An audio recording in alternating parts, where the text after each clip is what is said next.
Hello and welcome to the show.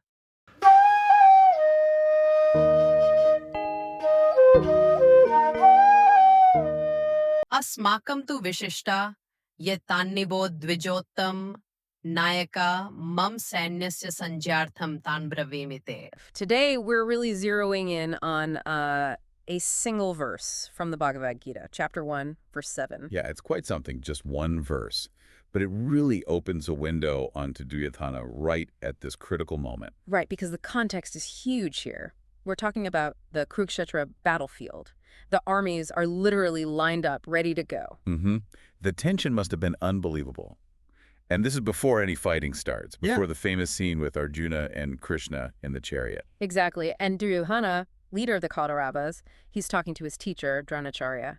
Our aim today is sort of unpack what's going on in just this one exchange. It seems simple on the surface, but there's a lot under the hood.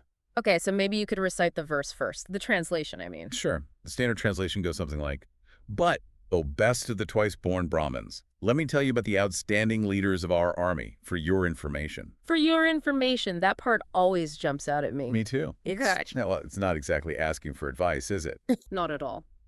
All right, let's rewind a tiny bit. The battle hasn't started. Armies are facing off. What just happened before this verse? Because that sets the stage right. Absolutely. So just before this, in the preceding verses, Duryodhana actually went to Drona and pointed out the Pandava army's formation. He even specifically mentioned Bhima's leadership over there. Huh. So he acknowledges the enemy's strength first. That feels counterintuitive, maybe. Or is it strategic? That's the million-dollar question, isn't it? Was he genuinely impressed or worried? Or was it, a way to kind of subtly pressure Drona? Yeah. Like, look how strong they are, so we need to be even better. Right. Maybe hinting that Drona needs to fight extra hard. Because there's always that underlying question about Drona's loyalty, isn't there? His affection for Arjuna and the Pandavas. Exactly. That background tension is crucial. Drona taught both sides. So Duryodhana might be feeling a bit insecure, perhaps, a need to make sure Drona is fully committed. So that leads right into this verse then. When he says, "But let me tell you about our leaders," it's not collaborative. Not at all. It's a declaration. Tani Bodha, take note of them. It's an instruction, really. And Sanyo Thumb, for your information, again, reinforcing that he's the one providing the info here. Precisely. He's positioning himself as the one in command of the facts, even when talking to his military guru. It's less, "What do you think, teacher?" and more, "Here's the situation as I see it." It feels like a display of strength, maybe partly for Drona's benefit, but perhaps also for his own, like boosting his own confidence by listing his assets. I think that's very likely. Sometimes just saying things out loud, listing your strengths, can be a way to manage your own anxiety or nervousness. And Duryodhana, despite the bravado, might be feeling the pressure. Yeah, facing the Pandavas, knowing their skill, you'd have to be a bit nervous, surely. You'd think so. So this listing of his commanders could be a kind of self-reassurance tactic.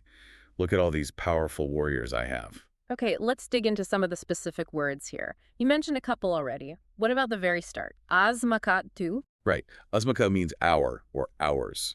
And tu is a little word that often means but, or on the other hand. So, but on our side, straight away drawing that contrast after he just mentioned the Pandavas. Exactly. It immediately shifts the focus and emphasizes the US versus them mentality. Then Vishye, what does Vishye imply? Visha means distinguished, excellent, outstanding.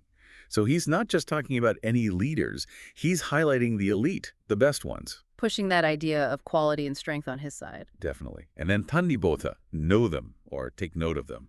We talked about the directive tone. Yeah, and he addresses Drona as Vijatama. Which means, oh, best of the twice-born.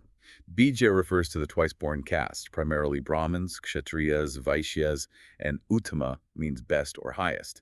So it's a very respectful title for Drona, acknowledging his Brahmin status and wisdom. Okay, so that's interesting. He uses this really respectful term right before basically telling Drona what's what. Is that just standard politeness, or is there maybe something else going on? It could be both, couldn't it? It's culturally appropriate respect for a guru. But you could also see it as a rhetorical strategy. Soften the listener up with respect before delivering the main, perhaps slightly presumptuous message. Like, I respect you immensely, now listen to what I have to tell you. Something like that, potentially. It coats the instruction in a layer of deference. Got it. And then Nayak mama sannyasya. Nayaka means leaders or commanders. Sannyasya means of the army. And crucially, mama means my. The leaders of my army. That possessive my feels really significant. Oh, absolutely. It screams ego, doesn't it? It underscores his sense of ownership, his personal stake. It's his war, his forces, even though Drona is the general. It really centers him in the narrative he's constructing. It does. And it loops back to Sanyartham, for your information or for your knowledge, and Tan Bhavimi Te, I shall name them to you. I shall name them. Very assertive. Yes. It confirms he's the one doing the telling, the informing. It closes the loop on the nature of this communication. It's a download, not a dialogue. So, putting all these pieces together, the psychology here is fascinating. On the surface, you've got this prince addressing his respected teacher. Right. But underneath, there's this clear layer of arrogance, isn't there? Telling the master strategist about the key players. Definitely a whiff of arrogance, or at least supreme self-confidence that maybe borders on overriding Drona's own expertise in that moment.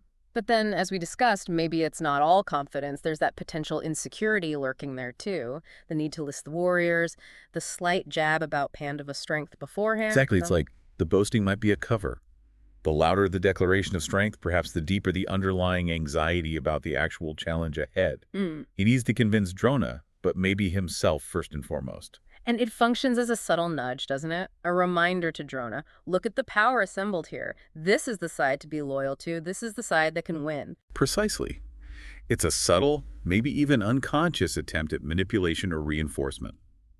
Given Drona's ties to the other side, Duryodhana might feel the need to constantly reinforce the reasons Drona should fight fiercely for the Kauravas. It's amazing how much you can pull out of just 7 lines of Sanskrit text when you look closely. That's the beauty of texts like the Gita, isn't it? Every word, every interaction can be incredibly layered. So it shows Duryodhana as strategic, definitely ego-driven, maybe a bit nervous, and trying hard to control the narrative right from the outset. That sums it up pretty well. It's a snapshot of a leader steeling himself for conflict, using communication as a tool for assertion, reassurance, and perhaps subtle influence. And it really makes you think, doesn't it, about how we use communication in our own lives. You know, have you ever been in a meeting or even just a conversation where someone is presenting information, but you get the feeling it's not just about the information, that there's another layer, maybe they're trying to impress or manage perceptions or even just convince themselves of something? All the time. It's a very human thing, I think. That blend of informing, persuading, managing anxieties, it plays out everywhere, not just on ancient battlefields. The motivations behind why we say what we say are often complex. So, a key takeaway from just this one verse. Duryodhana's communication reveals a complex mix of command presence, potential insecurity, and strategic maneuvering even before the battle begins. Yes, and it sets the stage for his character throughout the conflict. We see these traits, the ego, the calculation, the underlying fears surface again and again. And as a final thought for everyone listening, maybe reflect on those moments in your own interactions. When you share information, what's the full intention? Is it purely informational? Or are there other currents running beneath the surface, influencing, reassuring, asserting? What are those hidden emotions or motivations? That's a great point to ponder. And of course, in future dives, we could look at the actual warriors Duryodhana goes on to name and what their presence signifies in this grand Kaurava lineup. Definitely something to look forward to. Well, thank you for joining us for this deep dive into Bhagavad Gita, Chapter 1, Verse 7. Hopefully it's given you some food for thought. It was a pleasure. Until next time, keep digging deeper.